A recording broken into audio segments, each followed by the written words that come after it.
À peine arrivons-nous à Kolmesen que nous croisons de jeunes gens transportant le précieux liquide. Ici en Kolmesen, nous souffrons beaucoup pour l'eau. Bon, pour trouver l'eau ici, il faut entrer dans les sous-quartiers et marcher un peu de partout pour trouver de l'eau. Oui. Vous achetez ou bien c'est gratuit? Dans d'autres endroits, nous achetons, dans d'autres endroits, c'est gratuit. Voici plusieurs mois que l'eau ne coule pas de source dans ce vaste quartier de l'arrondissement de Yaoundé 5. Les robinets tournent à sec, obligeant les habitants à recourir à d'autres moyens pour s'approvisionner en eau. Depuis qu'on essaie d'arranger la route, c'est pas évident de pouvoir puiser l'eau. Même lorsque ça essaie de revenir, c'est après peut-être 4 jours qu'il faut attendre le précieux sésame à partir de 1 heure ou 2 heures pour pouvoir accueillir ne serait-ce que cette goutte-là. Mais c'est pas évident puisque tous les matins, on se retrouve toujours soit en train de bagarrer avec les voisins pour pouvoir puiser de l'eau.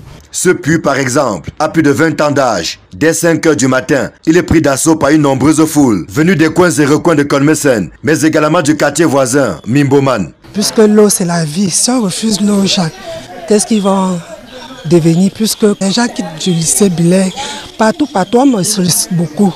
On dit toujours que mamie tombe dans l'eau. C'est une façon d'aider les gens. Tout à côté, il y a également ce point d'eau aménagé par un habitant du quartier. C'est lui qui étanche la soif des populations depuis que l'eau potable se fait désirer. Mais pour obtenir quelques litres, il faut s'inscrire à un concours de patience. Comme mon mari était un ingénieur spécialisé, il a préféré aménager. Il a creusé jusqu'à il est arrivé sur les nappes d'eau. Ça coulait de l'autre côté là. Bon, nous avions vu que comme dans le quartier, il n'y a pas l'eau. Il a encore aménagé, il a envoyé de ce côté. Tout le quartier puise là-bas. Les gens sortent même de loin. Parfois, on garde même les voitures là-bas pour venir puiser ici, même de l'autre côté. Kolmesen n'est pas le seul quartier de Yaoundé où les populations meurent de soif. De plus en plus, l'on voit des véhicules chargés de bidons parcourir plusieurs quartiers de la capitale à la recherche du précieux liquide. Qui va dans le studio du bas. Ici, là, ce sont les compteurs. Les tuyaux pour l'eau courante et les compteurs ont été installés dans les maisons de Damas il y a quelques années par les pouvoirs publics. Les habitants du quartier ne se souviennent plus quand. Ils n'ont jamais servi. Avant, on donnait les factures, mais les gens du quartier sont révoltés puisqu'on n'avait pas d'eau et on donnait les factures pour les entretiens. Là, ils disent qu'ils vont nous envoyer de l'eau ici, mais bon, sans suite, ils disent toujours, mais ça ne vient pas. La famille de Rosalie a construit un puits il y a 2 ans qui leur fournit l'eau pour les tâches ménagères. Grâce à des désinfectants, ils peuvent aussi la boire. Partout dans ce quartier de Yaoundé, la capitale du Cameroun, c'est le système D qui prime. Viviane lave son linge à la source. Pour boire, beaucoup de familles doivent acheter de l'eau, même si leurs maisons sont raccordées aux infrastructures publiques. Seuls les plus riches se sont fait construire des forages, et à en croire le chef du quartier, la population est résignée. Le Camerounais est habitué à tout ça, il est capable de supporter quand ça ne va pas. Nous sommes comme ça à Yaoundé au 21e siècle. 21e siècle à Yaoundé, la capitale du Cameroun. Et nous sommes comme ça au 21e siècle. Ce n'est pas l'Antiquité, ce n'est pas la période précoloniale. Nous sommes bel et bien au 21e siècle, sous le règne de Porbian. Vous avez vu comment est-ce que les gens souffrent pour avoir de l'eau potable. Des gens marchent des kilomètres pour avoir de l'eau potable. À certains endroits, on vend l'eau là. Les gens vendent de l'eau. Ok? Donc, si tu n'as pas d'argent, tu peux mourir de soif au Cameroun. Et quand on parle comme ça, il y a des gens qui vont dire que non, on dénigre le pays, on n'aime pas le pays, qu'on salit l'image du Cameroun. Vous-même, vous avez vu, est-ce que c'est normal que dans une capitale comme Yaoundé, il y a des gens qui n'ont pas d'eau? Est-ce que c'est normal? On dit que nous sommes le continent. Mais dans la capitale, il y a des gens qui n'ont pas d'eau potable. Il dit que l'eau potable, on dit que l'eau c'est la vie. Mais au pays, c'est le contraire. Les gens manquent de l'eau potable dans une ville comme Yaoundé. Maintenant, je vous invite à écouter ceci. Je vais vous citer en toute sincérité. Peut-être, c'est des gens qui ne veulent même pas qu'on parle d'eux, mais je vais vous dire ceux qui m'ont aidé à réaliser ce chantier pharaonique. Au début de ce chantier, j'ai fait 2 forages qui ont raté. Et j'ai fait appel à un colonel de l'armée camerounaise. Il s'appelle colonel Kamgem Jackson. Il est colonel, commandant, directeur du génie militaire. Il m'a dit, mon fils, avec tout ce que tu fais pour le Cameroun, je vais faire 2 forages. Il a envoyé une entreprise venir me faire les forages ici. Parce qu'il faut qu'on sache, il faut que les Camerounais sachent, il faut que les jeunes sachent que si j'ai réussi à construire ça, ce n'était pas la force de mes bras, pas la force de mon esprit, pas la force de mon mental. Donc voilà ceux qui m'ont aidé. Et là, je vais dire ça aujourd'hui. Parce que nous avons vraiment besoin d'argent. Nous sommes à bout financièrement pour finir cette entreprise qui va embaucher plus de 1000 Camerounais. Donc, il y a le colonel du génie militaire qui m'a offert 2 forages. Merci, mon colonel. Vous voyez donc alors comment est-ce que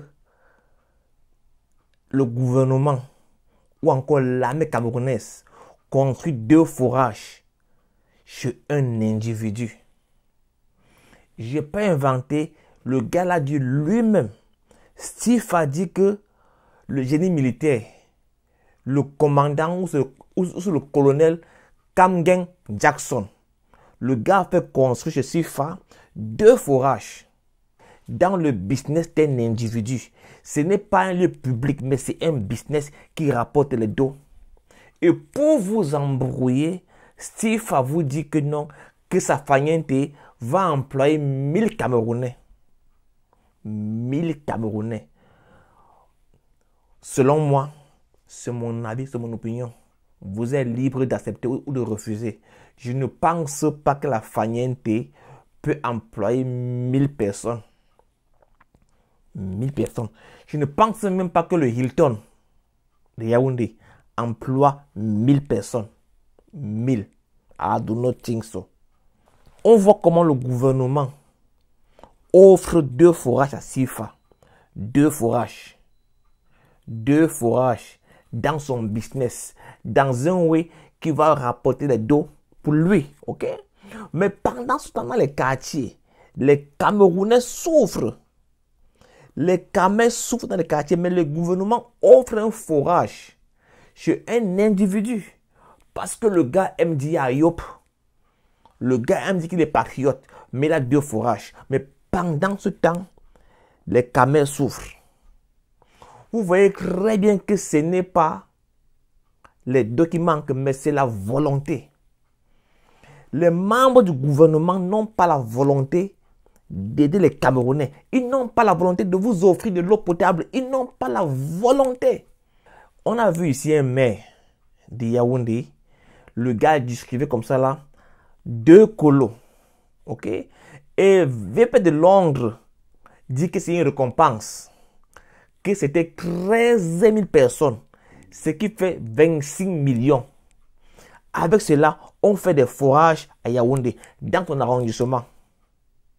Ce maire-là, au lieu que le gars dépense 26 millions pour partager l'argent, le gars pouvait faire au moins 2 forages dans son arrondissement qui pouvaient aider le peuple, du moins sa population. Mais le gars préfère embrouiller les sardinats pour vous faire croire que Biya vous aime. Je vous dis que Biya ne vous aime pas. Le mec ne vous aime pas. Les gars veulent vous voir dans la misère, la pauvreté, la galère. Quand les gars vous voient comme ça, ils sont contents. Les gars préfèrent vous maintenir dans la misère, la galère, la pauvreté. Pour que quand ils viennent comme ça, vous les voyez, vous dites Ayop, Prési, Ayop, 2000, colo, Fabsan, colo, 5 colo, 10 colo. Ouais, Prési, tu es content, oui, voilà un bon mec.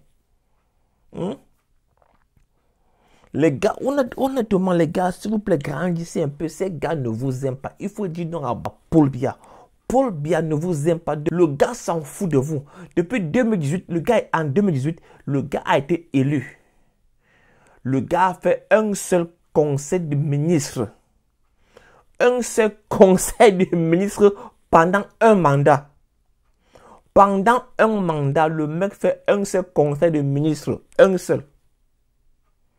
Le gars ne sort jamais pour voir le peuple. Il reste dans son palais. Le gars s'en fout de vous. Il s'en fout de vous. Le gars s'en fout de vous. Il s'en fout de vous. Il ne vous aime pas. Il vous méprise. Paul Biya vous méprise. Cher Camerounais, Paul Biya a du mépris pour vous. Ce mec a du mépris pour le peuple camerounais. Il a du mépris pour vous. Même ces Tinda qu'on appelle des ministres là. Ces gars ont du mépris pour vous. Les gars vont venir, non, Paul Biya est le candidat. Votez Paul Biya. Ça veut dire quoi? Si vous votez pour... Parce que les gars font les campagnes pour rester à leur poste ministériel. Parce que Paul ne dirige plus absolument rien. Le gars ne dirige plus absolument rien. Vous voyez comment le peuple souffre. Les gens souffrent. Les gens n'ont pas d'eau potable. Ils n'ont pas d'eau potable. Certains achètent même de l'eau potable. Ils achètent de l'eau. OK? Et on va maintenant les voir au meeting.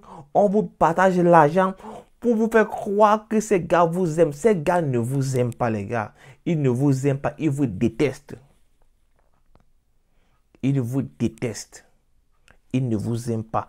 Barrez la route à Paul Biya. Il faut dire non à sa candidature. Il faut dire non à sa candidature. Je ne vous demande pas de dire Camto. Je suis un camtoïste. Mais il faut dire non à Biya. Il faut dire non à Paul Biya. Parce que ce mec n'aime pas le Cameroun et il n'aime pas les Camerounais. Passez une bonne journée. Que les énerver, mais seulement les insulter en commentaire. Ciao.